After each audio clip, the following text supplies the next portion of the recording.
Est-ce qu'il t'est déjà arrivé de te demander quel impact tes idées, tes pensées, tes perceptions et tes croyances ont sur tes émotions, ton bien-être personnel, ton état d'esprit, tes choix de vie ou encore sur la relation que tu entretiens avec toi-même et avec les autres? Eh bien, c'est ce dont je vais te parler aujourd'hui dans ce deuxième épisode de la première saison de La Voix du bien-être intérieur. Je vais te faire découvrir 7 types d'erreurs de pensée qu'on fait tous en tant qu'être humain et qui peuvent nous faire vivre toutes sortes d'émotions désagréables. La Voix du bien-être intérieur est une émission sur le thème du développement personnel présentée 3 fois par semaine. Il sera question de bien-être intérieur qui passe par la gestion des émotions, l'estime de soi, la confiance en soi, les relations interpersonnelles, la communication, le lâcher-prise, les croyances qu'on entretient, la spiritualité, les blessures émotionnelles et plus encore. Je me présente, Marie-Christine Savard, coach de vie, éducatrice spécialisée et auteure. Je suis heureuse de t'accueillir dans ce monde fascinant du développement personnel. Je te remercie de passer ces quelques minutes avec moi. Et c'est parti!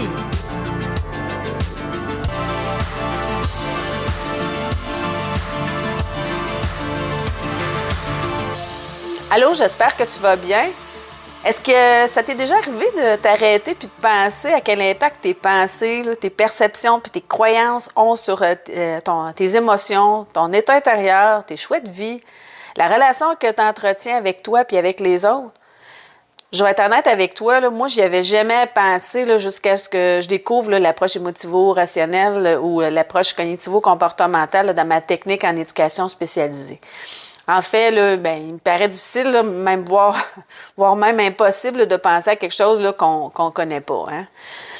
Eh bien, aujourd'hui, je vais te faire découvrir 7 types d'erreurs de pensée qu'on fait tous en tant qu'être humain et ce, à tous les jours. Et qui peuvent nous faire vivre, évidemment, toutes sortes d'émotions, plus souvent désagréables. Parfois, c'est agréable, mais le plus souvent, c'est désagréable. Si tu ne l'as pas déjà fait, je t'invite à écouter le premier épisode de la saison 1 de La Voix du bien-être intérieur, dans lequel j'explique la cause principale des émotions. Ça va t'aider à mieux comprendre de quoi je parle. Une chose est certaine, c'est qu'elles ont une grande influence sur notre vie, particulièrement sur notre état intérieur, sur notre bien-être et par le fait même sur nos choix de vie, la relation qu'on entretient avec soi-même et avec les autres. Donc, ça vaut le coup de prendre le temps de s'arrêter puis d'en prendre conscience de ces idées-là. Je vais commencer par t'expliquer c'est quoi une erreur de pensée. En fait, ce sont des pensées qui traversent notre esprit, consciemment ou inconsciemment, de façon automatique, qui peuvent parfois se transformer en croyances, mais qui ne représentent pas nécessairement la réalité. Le plus souvent, ça ne représente pas la réalité. Et quand je parle de réalité, c'est pas notre réalité, parce que souvent, notre réalité, le plus souvent, est biaisée par nos blessures, nos croyances, notre éducation, notre personnalité, mais bien la façon dont le monde est construit. Puis ces erreurs de pensée-là nous amènent bien souvent à nous conduire de façon, nous font vivre toutes sortes d'émotions désagréables, puis ces émotions-là nous amènent à se conduire de façon irrationnelle, inadéquate. Et je dirais même parfois de façon stupide, que ce soit avec les autres ou avec soi-même, parce qu'elles provoquent des émotions, c'est ça, le plus souvent désagréables, qui peuvent être très intenses, dépendamment de l'importance qu'on va leur accorder à ces idées-là. D'autant plus que ces comportements peuvent avoir un gros impact et même des conséquences majeures sur notre vie, particulièrement sur nos choix et notre relation avec les autres. Je te présente donc 7 types d'erreurs de pensée qu'on fait tous, même moi, même si je suis coach et coach de vie, éducatrice spécialisée, pour que tu prennes conscience de ces erreurs de pensée-là et que tu vas avoir évidemment avantage à remplacer par des pensées plus réalistes, plus constructives. Ou du moins que tu développes le réflexe de vérifier tes perceptions avant de te faire vivre inutilement toutes sortes d'émotions désagréables. En fait, il existe 2 catégories d'erreurs de pensée, soit les généralisations excessives puis les déductions sans preuve.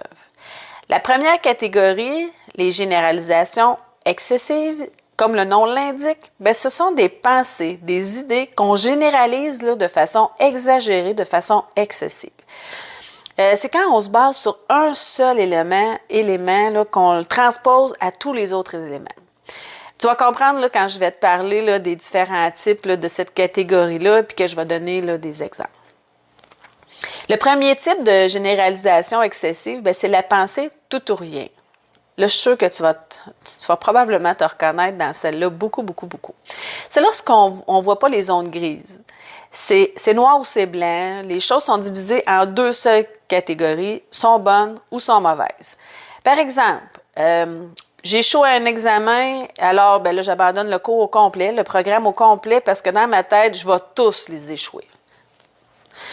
Ça peut être aussi l'idée que tu te fais des gens. Ça t'arrive-tu des fois de te dire que certaines personnes sont bonnes ou sont mauvaises, ou il y a des personnes, tu les aimes ou tu les aimes pas?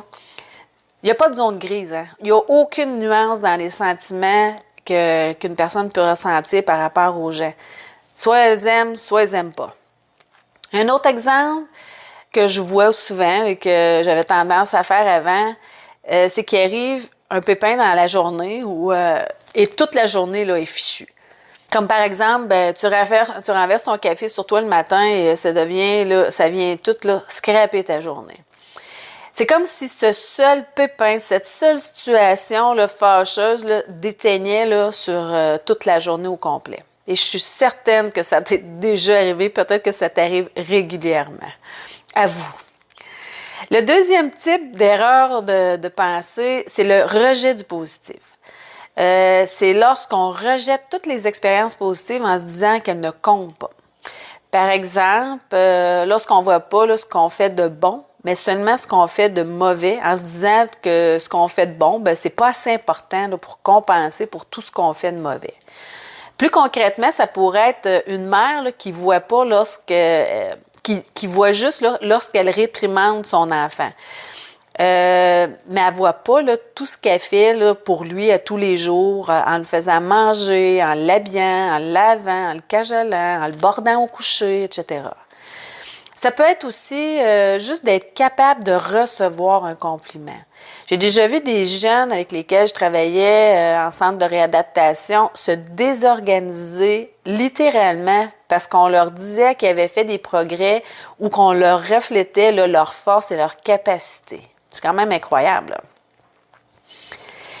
Le troisième type de généralisation excessive, c'est, je pense que c'est vraiment la plus populaire, là, c'est la dramatisation. C'est quand on exagère, qu'on amplifie la situation, là, parfois là, à outrance. Par exemple, lorsqu'on se lève le matin et qu'on constate là, qu'on a un bouton là, sur la figure là, et qu'on se dit là, que c'est la fin du monde ou encore on est défiguré ou encore lorsque son enfant, mettons, brise un objet et qu'on se dit que c'est une catastrophe. Et c'est donc terrible si on commet une erreur, par exemple. Je pourrais en donner là, des centaines et des centaines. Tu as juste à penser là, à tout ce qu'on raconte aux nouvelles, sur les réseaux sociaux. Il n'est pas rare là, qu'une nouvelle là, commence par « Il est arrivé un terrible accident ». On le voit régulièrement. Là.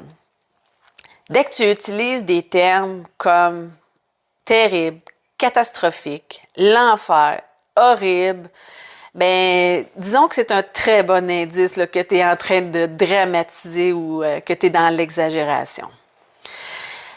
Le dernier type de cette catégorie-là, c'est l'étiquetage ou les erreurs d'étiquetage.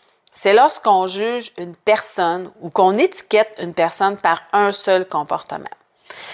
Par exemple, ben, on se traite de bon à rien quand on rate quelque chose ou qu'on demande un service à un voisin et que celui-ci refuse et qu'on le catégorise comme étant un égoïste, un égocentrique qui refuse tout le temps tout.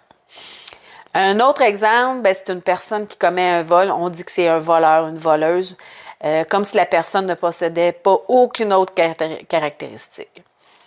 Un autre exemple, c'est d'étiqueter une personne comme ayant un mauvais caractère parce qu'elle s'affirme ou elle ne se laisse pas piler sur les pieds ou parce qu'elle ne dit pas toujours oui à ce que tu demandes.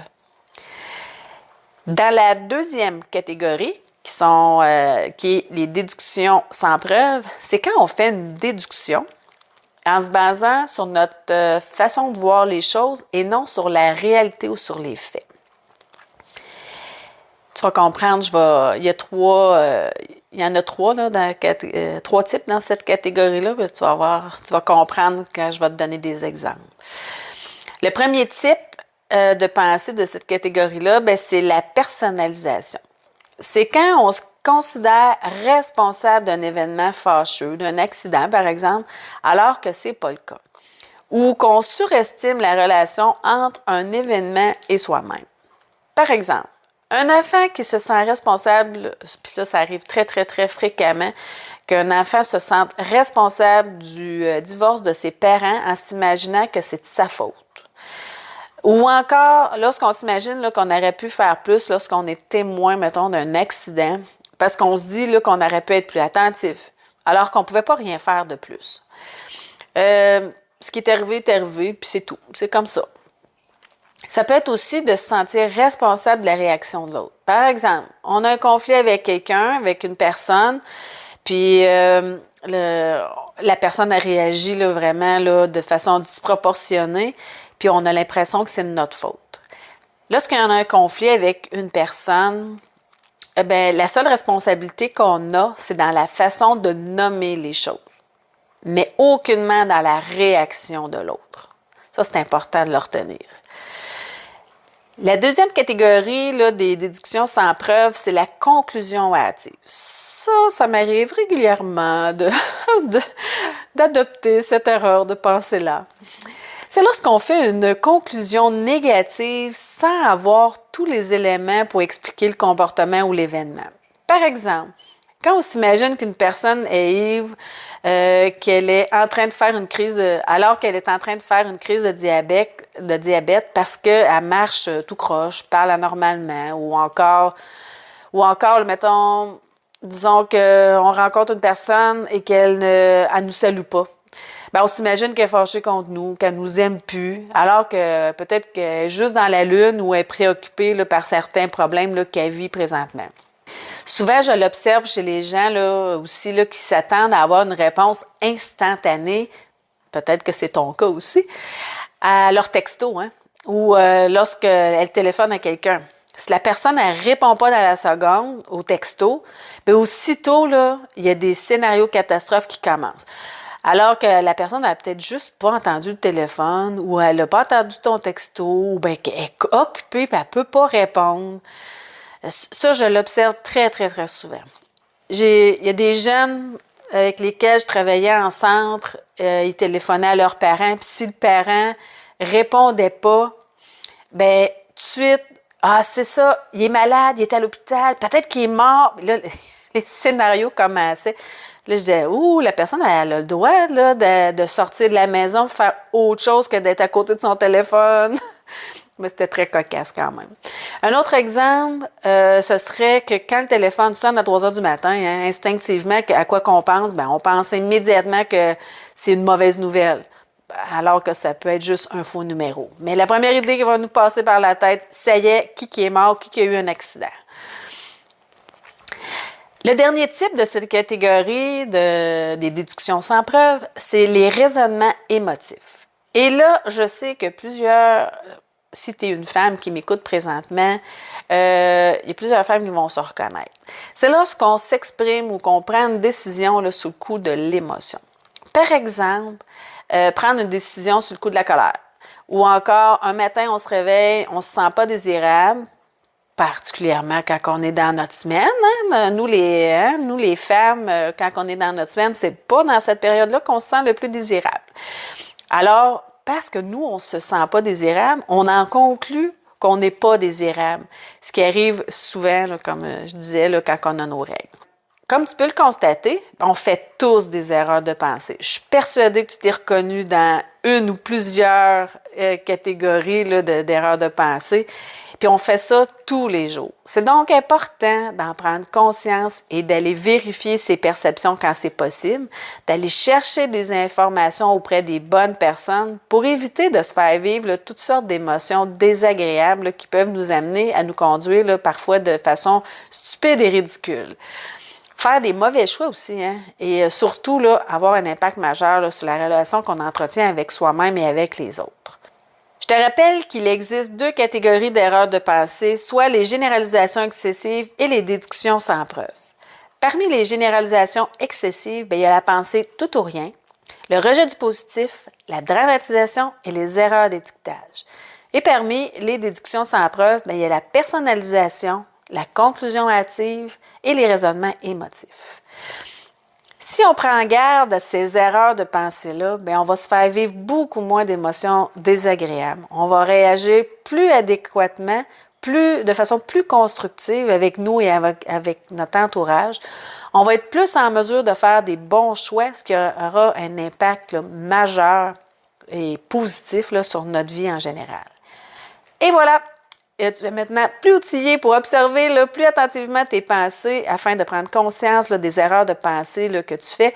Et profite-en donc pour les modifier, les remplacer par des pensées plus positives, les plus constructives. C'est déjà tout.